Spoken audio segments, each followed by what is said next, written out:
하늘빛 향기 시청자 여러분, 그리고 선교지에서 하나님의 복음을 열심히 전하고 계시는 선교사님 여러분, 안녕하십니까? 표인봉입니다. 안녕하세요. 윤유선입니다.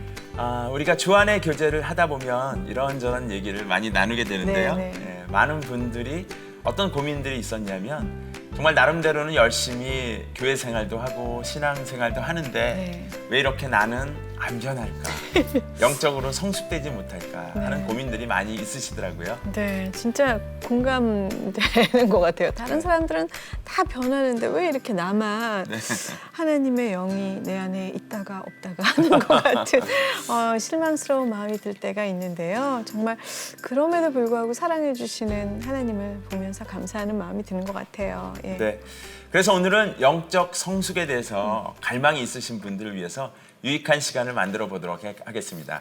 꿈이 있는 교회를 목회하고 계시는 하정환 목사님이신데요. 이번 영화 설교로도 유명하신 분입니다. 오늘 얘기를 나눠보도록 하겠습니다. 네, 잠시 소개 영상 보시고 모시겠습니다.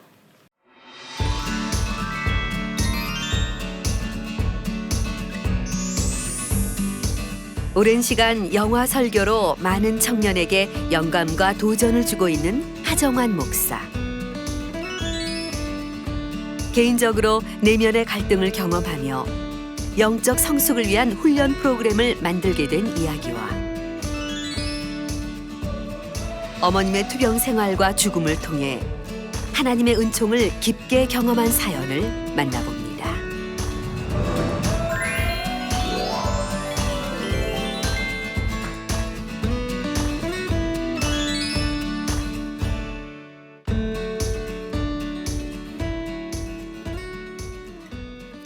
목사님 나오셔서 감사합니다. 네. 안녕하세요. 네.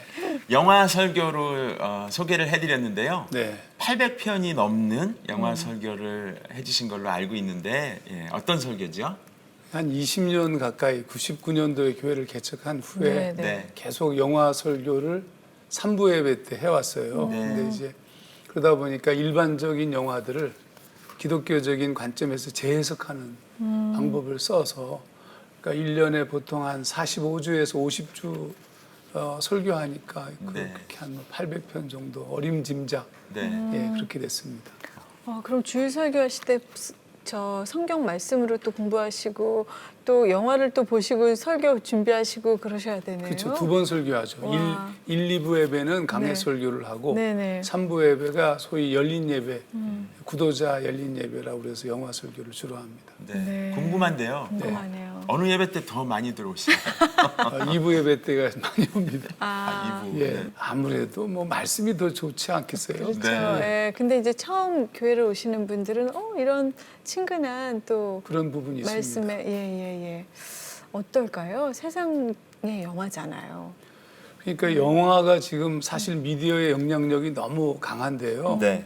영화로 무슨 영화로 설교하니 이런 하는 분들이 많아요. 근데 우선 첫 번째 영화가 가지고 있는 굉장히 강력한 그 소위 컨텐츠가 있잖아요. 그걸 어떻게 복음으로 재해석할 것인가 이게 첫 번째.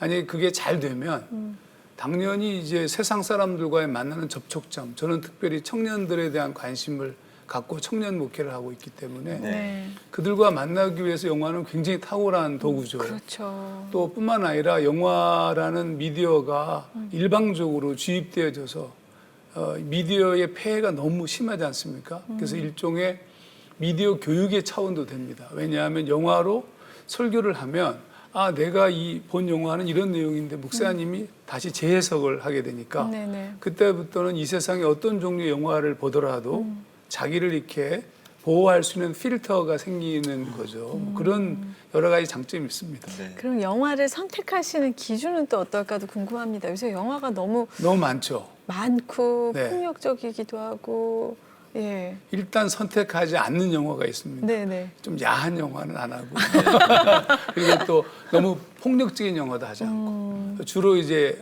흥행에 성공한 영화. 아무래도 거기에 굉장히 재미난 코드가 있기도 하지만 또 나쁜 영향력도 있기 때문에 그걸 어떻게 잘 해석할 것인가의 문제가 있고요.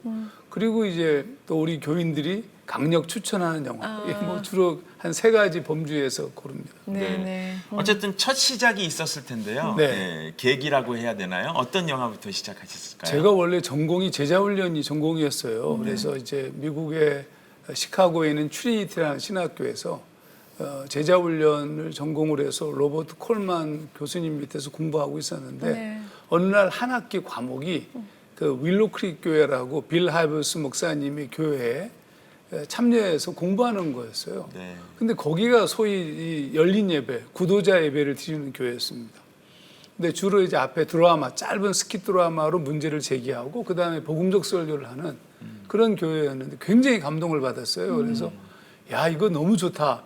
그래서 한국에 돌아왔을 때 그 드라마를 가진 설교를 시작을 했었습니다. 네. 근데 그것도 한 뭐 200편 정도를 썼어요. 제가 그냥. 그런데 이제 드라마로 하는 설교도 굉장히 좋아하는데 어느 날 타이타닉이라는 영화를 보게 됐는데 그 영화가 너무 감동적이잖아요. 특히 이제 배가 침몰할 때 현악 사중주 그 연주 네 주를 가까이 하게 함을. 근데 그건 아무리 말을 해도 그만한 감동이 없으니까 이 장면을 직접 보여주는 게 좋겠다 네네. 싶어서 한번 보여줬죠. 네. 너무 좋은 거죠. 그래서 드라마 설교와는 다른 의미의 강력한 힘이 있었어요. 그래서 그때부터 이제 영화 설교를 시도하게 된 겁니다. 네. 그 중에 가장 인상적인 영화는 또 어떤 게 있었을까요? 굉장히 많거든요. 근데 저는 개인적으로 아주 좋은 영화는 어렸을 때 봤던 뭐 미워도 다시 한번. 그리고 이제 네. 제가 신앙적으로 상당히 어려움을 겪고 있었을 때 전도사 담임 전도사 시절에 굉장히 힘들 때 봤던 아마데우스. 뭐 그런 종 그리고 뭐 최근에는 뭐 레미제라블이라든지 네네. 뭐 굉장히 많죠. 네. 예. 그럼 그런 영화들은 상영 시간이 뭐 2시간 가까이 되는 굉장히 게 길죠. 일반적인데 그럼 그걸 다 보나요? 아닙니다. 그게 아니고 네. 제가 설교 전체적인 설교 내용에 성경 본문을 중심으로 해서 전체 설교의 큰 그림이 그려지지 않습니까? 네. 그러면 그 중간중간마다 한 3분에서 3분 전후에 클립들을 한 4-5개 정도 만들어서 보여주고 얘기하고 보여주고 얘기하고 이런 식입니다. 네네네. 영화 설교 저도 한번 꼭 좀 가서 예, 은혜를 받고 싶은데 네. 영화에 이렇게 어쨌든 조예가 깊으시다 보니까 아유, 뭐 조회는 뭐 그렇습니다. 네. 직접 영화까지 제작하셨다는 얘기를 들었는데 맞습니까? 예, 뭐 그냥 그렇게 볼 수도 있는데요. 영화를 오래 하다 보니까 영화 설교를 하다 보니까 영화를 만들어 보고 싶다. 그래서 10계명을 주제로 네. 10계명이 라틴어로 데칼로그인데 데칼로그 시리즈라는 제목으로 재해석을 좀 해보자. 네. 그래서 영화를 만들고 싶어서 첫 번째 단편 영화들이죠. 네. 첫 번째 만든 영화가 6계명으로 제 살인하지 말라는 계명으로 만든 영화가 버스라는 영화였어요. 예. 그리고 계속 만들 계획이었죠. 네. 근데 버스를 만들었는데 그게 너무 잘 된 거예요. 만들고 보니까. 네. 만들었는데 뭐 부산국제영화제에서도 초청작으로 초청받았고 또 뭐 환태평양 영화제에서는 최우수 단편 영화상을 받고 굉장히 여러 군데 영화제에서 상을 받았어요. 네. 그러니까 이제 그 영화를 만든 감독이 그 당시엔 성균관대 학생인데 네. 그게 너무 잘 나가니까 그걸 가지고 이제 이 친구가 또 한예종에 대학원 과정 들어가고 바빠서 만들 수 없는 상황이 돼버렸어요. 그러던 차에 이 친구가 졸업하면서 바로 만든 첫 번째 장편 영화가 검은 사제들이었습니다. 네. 예. 그래서 너무 잘 되니까 저도 봤어요. 예. 그래서 뭐 그건 뭐 어떻게 해요? 그래가지고 이제 또 다른 감독을 하나 또 찾았는데 교인 중에 네. 이 친구하고 1계명을 가지고 첫 번째 계명을 가지고 영화를 만들려고 준비를 다 했는데 네. 갑자기 또 이 친구가 저쪽 그 어느 방송사에 네. 메인 작가가 돼가지고 바빠졌어요. 그래서 뭐 그 이후로 시간은 흐르고 그럼 관둡시다. 그래서 지금 이렇게 관둔 상황입니다. 관둔 건가요? 잠깐 기다리고 계시는 건가요? 그냥 목회만 열심히 하라는 뜻으로 하려고요. 근데 사실 또 하나님이 언젠가 계획 허락하시면 또 네, 뭐 그런 계획 그렇죠. 그렇긴 한데 네. 워낙에 점점 바빠지니까요. 이렇게 또 에너지가 예전만큼 거의 자지 않고 뭐 하던 시절과 달리 요즘은 쉽게 피곤해가지고. 근데 목사님 이렇게 뭐 말씀을 하시지만 정말 달란트가 많으시고 예, 다양한 활동을 하신 걸로 네. 제가 알고 있는데요. 그 순빗소리. 순빗소리. 네네. 예. 제주도에 있다고 맞습니다. 들었습니다. 그 네. 문화단체인 걸로 알고 있는데. 노래패입니다. 예. 네네. 그렇게 다양한 활동을 하게 되시는 이유가 있을까요? 제가 청년들 목회를 하다 보니까 네. 청년들과 만나는 통로가 문화일 수밖에 없어요. 그렇죠. 그래서 이제 문화적인 것들을 사용하기 시작하다 보니까 그냥 뭐 제가 잘하던 게 뭐 노래라든지 뭐 글 쓰고 뭐 이런 부분들이라서 그런 부분들을 사용해서 사역을 시도할 수밖에 없었죠. 그리고 순비술은 제주도에서 목회하는 동안에 그때가 시대적인 좀 아픔이 있던 시절이었고 네. 그러다 보니까 노래들이 주로 이제 그런 좀 노래들을 좀 이렇게 네, 만들고 활동하고 그런 과정에서 결국 이제 문화를 사용하게 된 것은 그런 동기에서 시작하게 됐습니다. 네네. 그 목사님 근데 뭐 시집도 내시고 예 네. 학창 시절부터 막 예능에 굉장히 예, 다재다능하셨다고. 그 전혀 시원찮았는데요. 사실은 공부도 좀 못했어요. 뭐 고등학교 때는 제가 358명 중에 325등 거의 좀 못하셨네요. 못했습니다. 네. 근데- 목사님 희망 많은 학생들이 희망이 되겠어요. 그래서 제가 이제 청소년 청년 집회를 하는 이유가 네. 그런 희망을 말하기 위해서. 그리고 대학을 갔는데 대학도 4.5 만점에 1.75였어요. 그래서 네. 공부를 계속 못했죠. 신학대학을 가셨네요. 예, 신학대를 네네네. 갔는데 뭐 신학도 그냥 어쩌다 갔어요. 근데 그렇게 들어가서 공부도 못하고 또 음악이나 고등학교 때 음악을 한 건 아니고요. 전혀 못했어요. 네.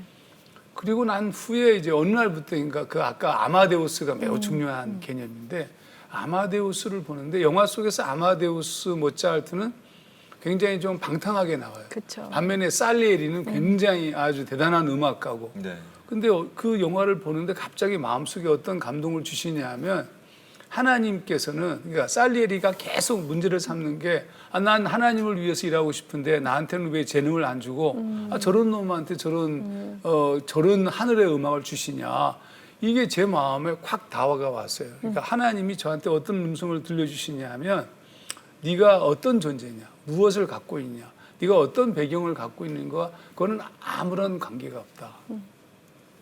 모든 사람들을 향한 놀라운 가능성이 너에게도 있다. 이런 마음의 음성을 주셨어요. 그때부터 그러면 청년들을 만나기 위해서 하고 싶은 거 다 해볼게요. 그래서 글도 쓰기 시작하고, 그러니까 뭐 글도 쓰고, 그래서 시집도 한 10여 권, 뭐 동화집, 드라마 모음집 잘 안 팔려서 그렇지 굉장히 많이 썼어요. 그리고 이제 노래도 네. 만들고, 노래도 작사 작곡하고. 최근에 음반도 하나 사실은 냈는데 네. 그리고 그림도 그리고 목사님이 부르시고요? 예, 한 4곡은 제가 부르고요. 네네. 나머지는 너무 저만 부르니까 뭐 잘 못 부르는데 저만 부르니까 미안해서 우리 교회 청년들도 좀 부르게 하고 네. 찬양인가요?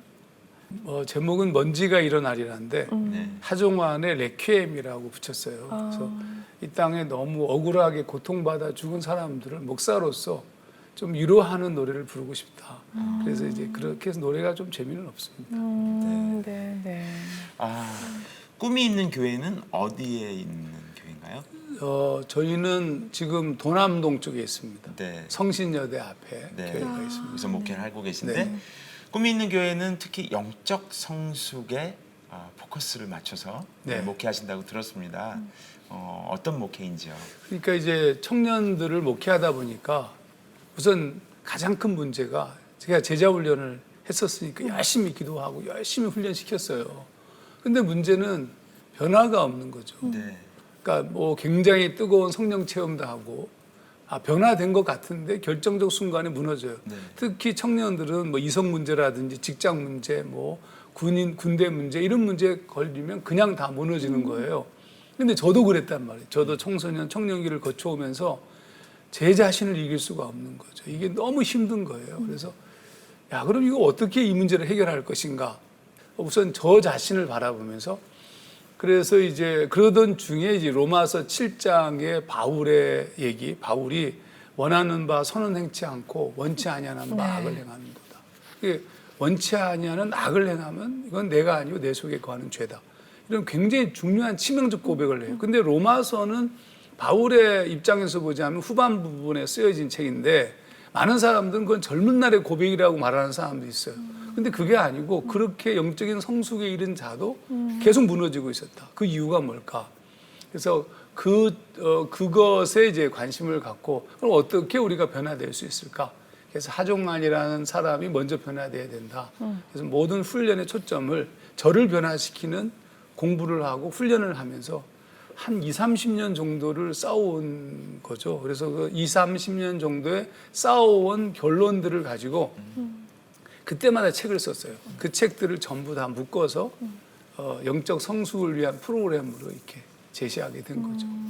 그러면 20, 30년 동안 목사님 스스로를 변화시키려고 노력하셨다는 그런 말씀이시잖아요. 셈입니다. 예. 저희도 지금 계속 그 얘기를 많이 하는데 왜 이렇게 안 바뀔까요? 그러니까 가장 안 바뀌는 이유는 네. 소위 말하면 기아 자동차 옛날 기아 그 변속기. 네. 할 때 1단, 2단, 3단 이렇게 올라가잖아요. 네. 근데 2단에서 3단으로 가야 돼요.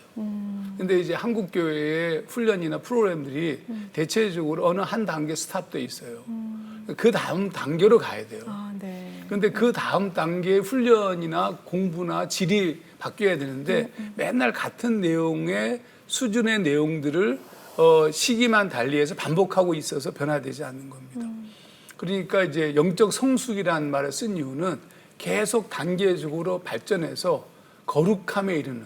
그러니까 에베소서 말씀에 그리스도를 아는 것, 믿는 것과 아는 일에 하나가 되어 온전한 사람을 이루어 그리스도의 완전성에 이르러야 된다.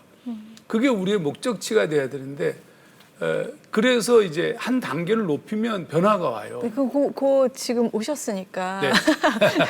그 단계를 성숙시키는 저희가 못하고 있는 그 단계가 그 지점에 가장 먼저 바꿔야 될 것은 신앙적 행위를 능동적에서 수동적으로 바꿔야 돼요.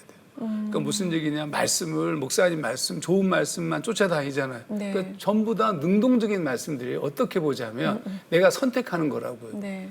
그리고 기도도 내가 원하는 것만 하는 거예요. 근데 영적인 성숙의 단계는 첫째 수동적이 돼야 돼요. 그러니까 하나님의 말씀을 듣는 거예요. 그러니까 내가 원하는 말씀을 찾는 것이 아니라 네. 성경을 읽으면서 그 속에서 하나님의 음성이 들려야 된다고. 네. 그러니까 말씀의 묵상에 매우 강조점을 둔 훈련이 돼야 돼요. 그다음 두 번째는 기도도 내가 원하는 기도가 아니라 하나님의 음성을 듣고 하는 기도가 돼야 돼요. 이게 이제 수동적 기도인데 그래서 저희 교회가 매우 중요하게 여기는 기도 중에 하나가 침묵 기도입니다. 수동적인 방법을 통해서 하나님이 나를 만지시기를. 내가 찾는 하나님은 이건 일종의 표현 중에 데우스 엑스 마시나, 이건 기계적인 하나님. 자판기처럼 내가 뭘 툭 집어넣으면 나와요. 또 어느 교회 가니까 어느 목사님 너무 설교가 좋아. 그것만 듣는 거예요. 하지만 목사님들의 설교라든지 가르치는 언제나 평균치가 있어요. 그럼 그 다음 단계는 이미 바뀌어야 되거든요. 저 그만 들어야 돼요. 근데 맨날 듣고 싶은 말씀만 계속 듣기 때문에 문제예요. 듣기 싫은 말씀을 들어야 되는데 그건 하나님이 말씀하시도록. 그러니까 말씀의 방법도 기도의 방법도 수동적으로 변화해야 되는 거죠. 네. 그럼 목사님 지금 교회 청년들이 많다고 하셨나요? 저희는 청년들이 한 70%가 청년들입니다. 네. 조금 늙어가는 청년들이 생겨서 지금 문제입니다. 네. 아까 침묵기도 말씀하셨는데요. 네. 침묵기도는 말씀을 묵상하면서 듣는 훈련을 하는 건가요? 그냥 그건 소리 아니고요. 내지 않고 예. 기도. 예. 그러니까 침묵 기도는 좀 쉽게 얘기하자면 우리라는 존재 자체가 만들어진 게 그냥 단순하게 만들어진 것이 아니라 성경 말씀에 유혹의 욕심을 따라 썩어져가는 구습을 쫓는 옛사람을 벗어버리고 이런 말씀을 해요. 네네. 그 옛사람이라는 말이 영어 성경에서는 old self라고 부릅니다. old self라는 것은 오랜 시간 동안 만들어진 나라는 거예요. 그 오랜 시간 동안 만들어졌는데 그냥 만들어지는 것이 아니라 유혹의 욕심을 따라서 내가 뭔가를 선택하는 것들이 프로그램이 된 거예요. 구습. 그래서 우리 존재 자체가 뭘 행동할 땐 그거는 어쩌다 행동하는 것이 아니고 오랜 시간 동안 만들어진 행동들이죠. 그쵸, 예. 그러면 이걸 해결해야 되는데 해결할 수가 없어요. 그래서 이 해결하지 않은 상태에서 믿기 때문에 결정적 순간이 되면 이게 프로그램처럼 움직여요. 그냥 자동적으로. 그래서 침묵 기도는 내 내면에 있는 그 오랜 시간 동안 만들어진 올드 셀프를 침묵 기도를 할 경우에 침묵하면 이게 흘러나오거든요. 그냥 가만히 가만히 있으면 아무런 그러니까 그냥 가만히 있으면 이건 오랜 수도적 삶을 살았던 사람들의 방법론이에요. 그러면 이게 침묵하면 속에서 내 모든 생각들이 내 무의식의 저장고에 쌓여져 있는 생각이 수면 위로 이렇게 올라오죠. 그 수면 위로 올라오는 것들을 이렇게 소위 말하면 흘려보내는 거죠. 그거를 이제 제거하는 건데 그건 예수님의 하신 말씀으로 얘기하면 아무든지 나를 따라오려거든 자기를 부인하고 할 때 그 자기 부인이에요. 네. 자기라는 것이 나라는 존재가 어느 순간에 바울이 고민한 게 그거예요. 내가 나를 어떻게 할 수가 없는 거예요. 그럼 내가 나를 문제가 어떤 충격이 주어진다, 이제 어떤 동기가 우리에게 탁 주어지면 그 반응으로 내가 프로그램 되어진 것처럼 터져 나오거든요. 네네. 근데 그거를 침묵할 때는 충격에 의해서 나오는 것이 아니라 매우 자동적으로 나오는 거기 때문에 그건 에너지가 없는 생각들인데 그것들을 흘려보내면서 내 내면을 비우는 거예요. 정결케.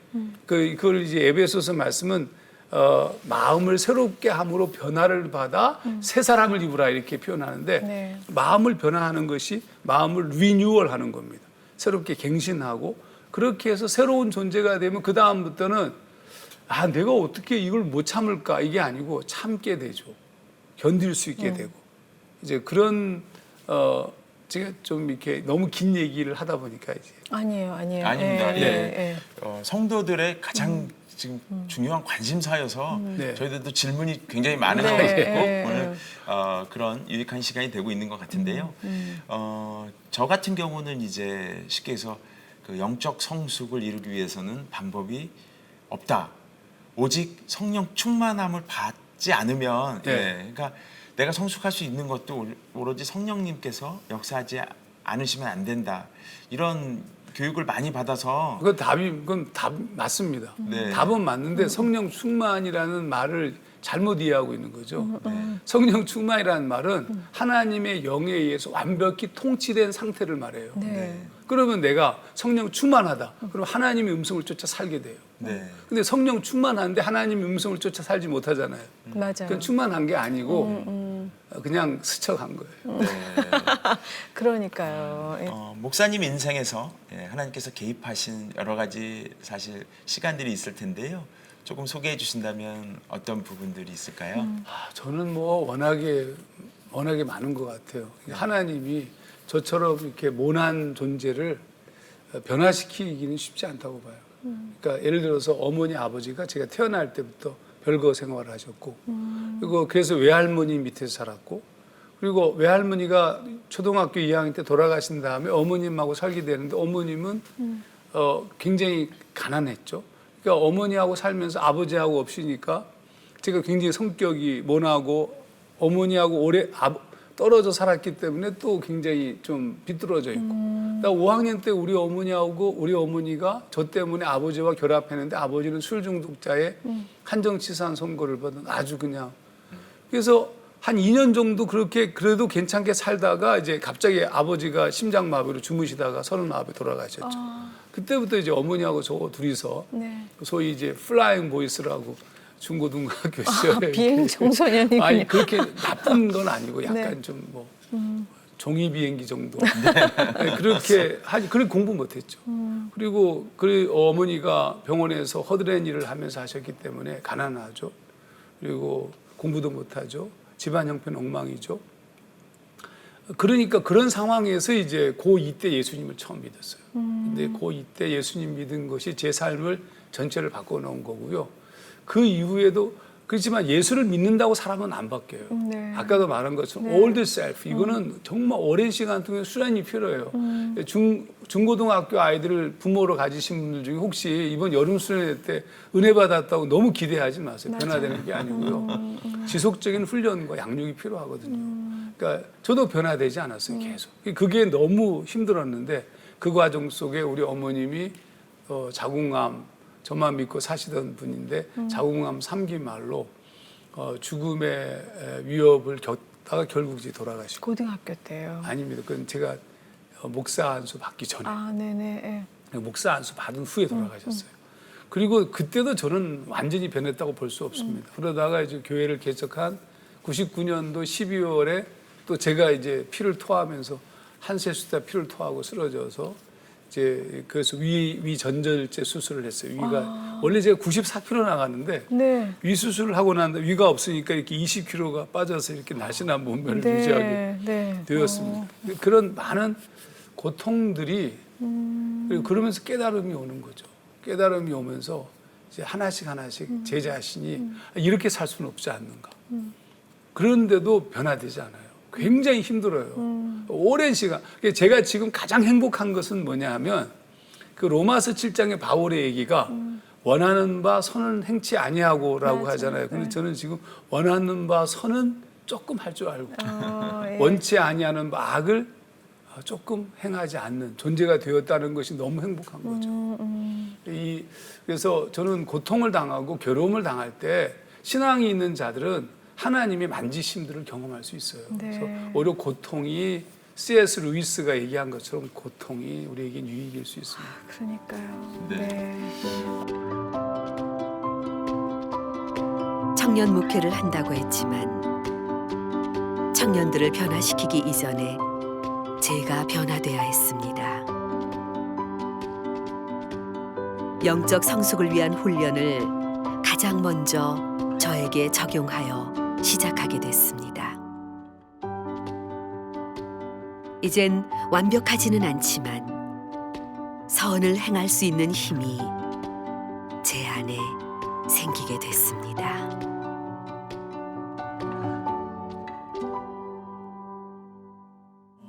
번외로 청년 사역을 많이 하신다니까 저도 지난 해까지는 제가 출석하는 교회의 청년부 부장 네. 집사로 이제 이렇게 같이 시간을 섬기고 있었는데요.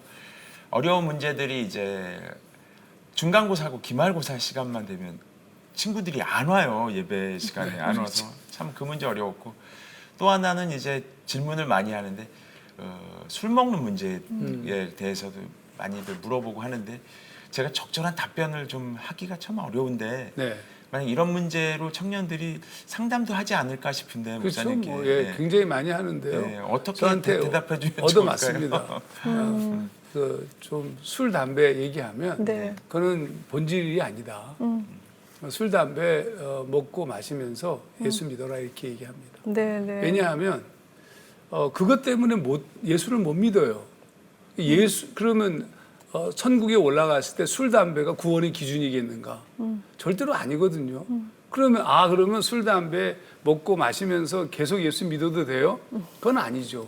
그렇지만 예수를 믿는 게 먼저라는 거죠. 예수를 먼저 믿고 그리고 신앙적 변화가 이루어지고 그러면 바울이 고백한 것처럼 나 고기 안 먹을 수 있다. 얼마든지 고기를 먹을 수 있지만 상처받는 친구들 때문에 내가 안 먹을 수도 있다. 난 먹을 수도 있고 안 먹을 수도 있다. 이건 구원의 문제가 아니거든요. 네, 네. 그럼 구원의 문제에 초점을 맞춰야지. 그 지엽적인 문제 너무 술 담배 그냥 맞아요. 막 네. 권면할 수는 없어도 네, 네. 작작 마셔라 이렇게. 그러다가 그렇게 지도해 주던 청년들이 이제 어느 날 보니까 변해요. 그런 것들이 다 끊어지고 그렇죠. 예 이렇게 출석하게 그러면 또 큰 기쁨이 있는 것이죠. 뭐 기쁠 것도 없어요. 당연한 거니까 그냥 네. 본인들 자신이 이걸 끊었다고 뭐 자랑하지도 않아요. 네. 부끄러움을 알게 되죠 나중에는. 이제 끊었는데 이거 목사님 이제 끊었습니다. 축하해. 그건 맞죠 저한테. 그런 네. 변화들이 있어지는 그러니까 거군요. 결국에는 복음은 예수 그리스도는 모든 것의 대답이에요. 근데 예수 그리스도를 먼저 말하지 않고 너 술, 담배 끊고 교회 와라. 맞아요. 잘못됐죠. 맞아요. 저희가 진짜 짓는 죄가 그것뿐이 아닌데 네. 언제 다 거룩하게 되고 교회에 오겠어요. 네. 거의 불가능하죠. 그러니까. 사실은 술, 담배보다 더 나쁜 죄가 엄청 많거든요. 네, 실제로. 네. 근데 교회 내에도 그 숨겨진 죄들이 얼마나 많습니까? 네. 네. 근데 어머님 돌아가실 때 네. 어머님이 그때는 믿음을 가지신 거죠. 그렇죠. 어머님이 제가 중2 때 교회를 다니게 된 결정적 동기는 어머님 때문에 그래요. 어머님 교회를 예, 다니셨어요. 어머니나 저나 중2 때까지 교회를 전혀 안 다녔는데 네. 어머님이 돌아가실 때 그 저희는 새 들어 살았는데 안집 주인이 집사님이셨어요. 근데 이제 어머님 돌아가시니까 장례식도 마땅히 할 수도 없고 그래서 교회에서 와서 다 해준 거예요. 염도하고 전부 장례식을. 그래서 어머님이 교회를 다니게 돼요. 아버지 돌아가실 때. 아버지 돌아가셨을 때. 네네네. 그래서 이제 어머님이 교회를 다니는데 그 1월 13일 날 돌아가셨는데 1월 말에 부흥회가 있었어요. 교회. 근데 그 부흥회 때 소위 성령 체험하셔요.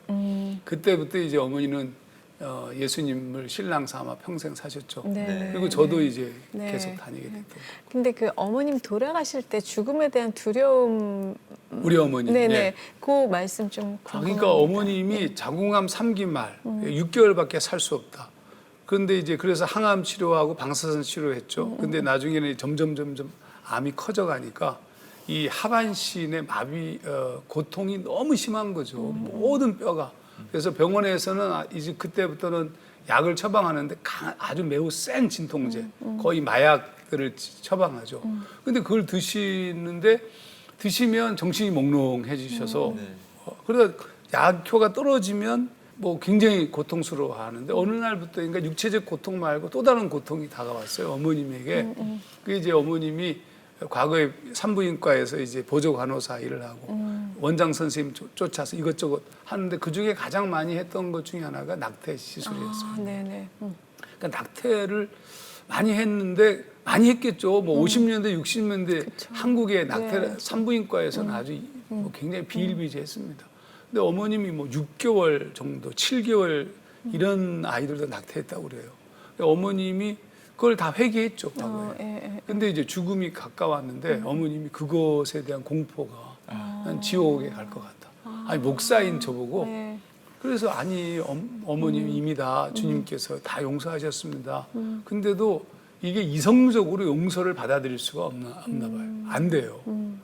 너무 불안해 하시는 거죠. 그래서 계속 기도하고 그러니까 이제 그때부터 약효가 떨어지면 우시는 거예요. 너무 고통스러워서. 네네네. 아들로서는 어떻게 방법이 없습니다. 그런 시간이 꽤 지났는데 어느 날 이제 같이 제 아내하고 셋이서 같이 예배하고 기도를 하고 난 후인데 우리 어머님이 얼굴이 환하신 거예요.